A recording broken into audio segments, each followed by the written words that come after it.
Gimana ini? Oke. Kurang dramatik lagi mana lagi. 1, 2, 3, masuk. Taruh ini.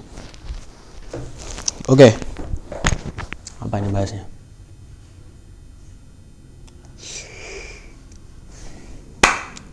Tuh, 2. Pada tahun 2019 terjadi sebuah analisis yang dimana analisis itu menganalisis sebuah kasus bullying yang ada di Indonesia dari tahun 2019 hingga tahun 2019. Pada analisis tersebut terdapat 37.000 kasus bullying di Indonesia. Dan yang berhasil dilaporkan hanyalah 2.000 dari 37.000. And welcome to my class.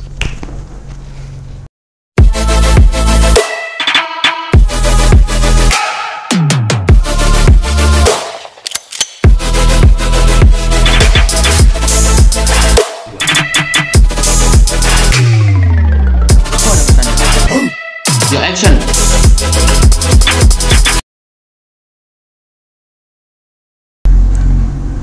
Yang menjadi parah kasus bullying di Indonesia adalah dimana ketika bullying disamakan dengan bercanda. Gak masuk gitu loh teman-teman. Bercanda, teman-teman tahu bercanda kan? Bercanda itu kayak gini, kita memberikan lelucon, candaan. Lelucon atau candaan? Candaan. Memberikan candaan atau lelucon. Lelucon. Lalu semuanya tuh ketawa, bahagia. Tidak ada satu orang pun yang tersakiti. Tapi kalau bullying, dimana ketika kita memberikan sebuah lelucon, ada salah satu orang yang merasa tersakiti di hatinya. Bahkan bentuk fisik pun. Sehingga lelucon itu atau hal fisik tersebut mengganggu psikologi dia dan emosional dia. Ya emang orang Indonesia tuh seneng banget bercanda. Bikin meme, bikin inilah itulah. Sampai gila parah bercandanya orang Indonesia.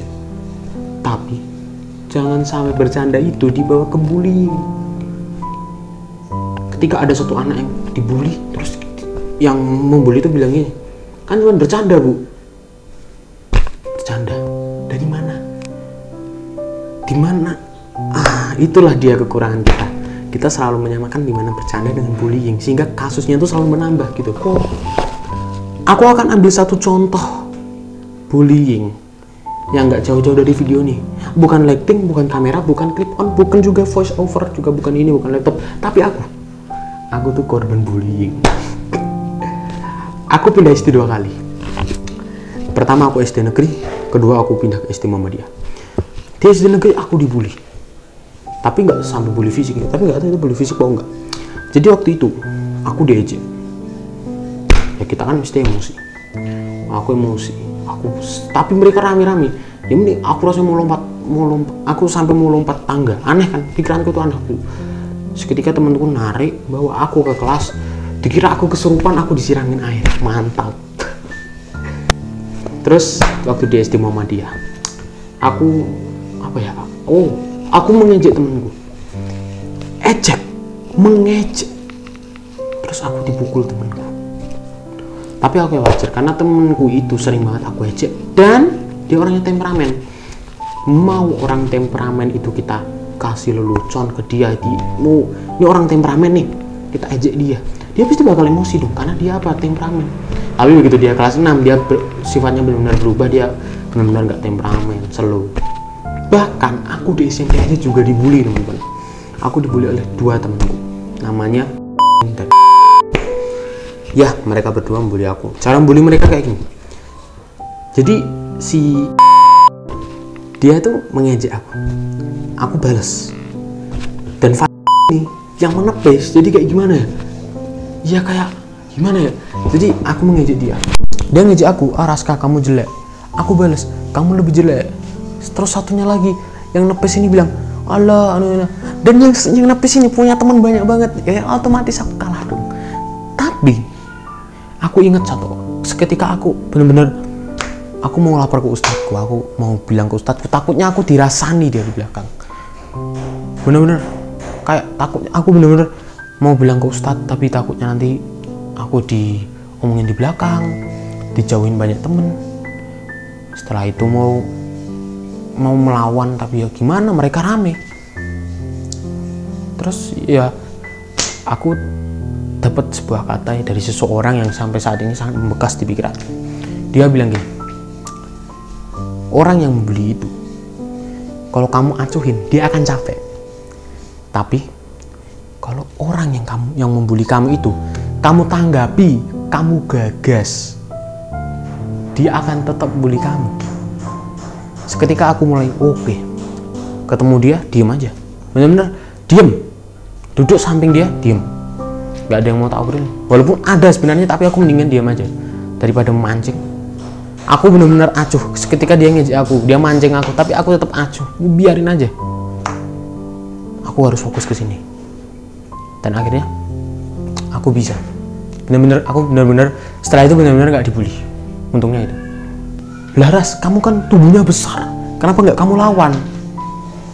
Emangnya dengan aku melawan, dengan aku berantem, dengan aku mukul dia, dengan aku balas dia dengan fisik, masalahnya selesai? Enggak, teman-teman. Kalau aku pukul dia cedera, ya aku harus ganti rugi dia. Malah tambah panjang masalahnya. Kalau dia pukul aku cedera, ya dia harus ganti rugi aku, tambah panjang lagi masalahnya. Tapi kalau aku tak acuh, ya dia juga cuma capek sendiri kan. Jadi pesanku ke teman-teman semua yang sering dibully lah, yang sering diejek, kalau kalian diejek, jangan pernah melawan. Maksudnya diacuhin aja, jangan pernah melawan fisik. Karena kalau kalian lawan fisik ke dia, kalau kamu lawan fisik ke dia, masalahnya akan tambah panjang. Jadi itu dia. Jadi jangan pernah melawan, ya bully, dia membuli kamu. Misalnya bully ejekan ya, bukan bully fisik. Kalau bully fisik kalian balas fisik, menurutku ya fair-fair aja. Tapi menurutku dia yang injek kamu terus kamu balas dengan pukulan, itu tambah panjang dan mesti kamu akan kalah dalam sebuah perdebatan. Misalnya sama gurumu, kan dia cuma ngejek, kenapa kamu pukul? Nah, pasti seperti itu. Jadi aku ngasih pesan ke kalian, kalau diejek jangan pernah kalian balas dengan fisik. Itu sangat benar-benar good. Kalau bisa kalian sabar, itu lebih bagus daripada kalian melawan, kalian acuh gitu. Dari semua cerita itu, seketika aku mulai berpikir, ternyata kalau kita mengacuhkan sebuah bullying, kalau kita mengacuhkan ejekan, kalau kita mengacuhkan hal-hal yang menyakiti hati kita benar-benar melupakan, maka ya selesai. Kalau kita dibully lalu kita melawan dengan fisik,